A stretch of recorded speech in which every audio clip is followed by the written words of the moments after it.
Galaxy S10 5G bikin sejarah. Galaxy S10 5G telah resmi diluncurkan di Korea Selatan. Handset itu pun disebut-sebut menorehkan sejarah sebagai smartphone pertama yang mendukung jaringan 5G.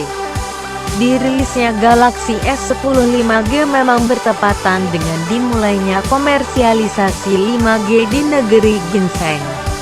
Jaringan mutakhir ini dikatakan begitu cepat.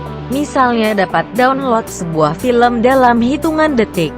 Dikutip Detikainet dari Japan Times, operator SK Telecom, KT dan LG U+ telah mengadakan event di Seoul untuk memperkenalkan Galaxy S10 5G.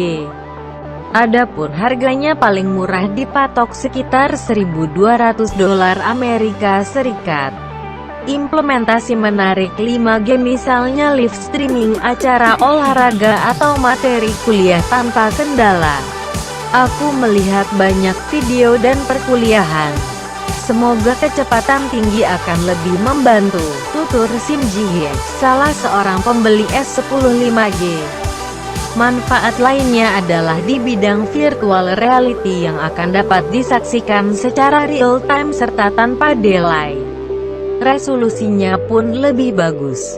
Jaringan 5G diprediksi bakal segera digelar beberapa negara lain.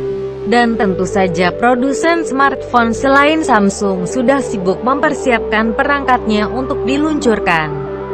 Galaxy S10 5G sendiri setelah dipasarkan di Korsel akan menyapa pasar Amerika Serikat. Negeri Paman Sam itu juga telah memulai komersialisasi 5G secara terbatas.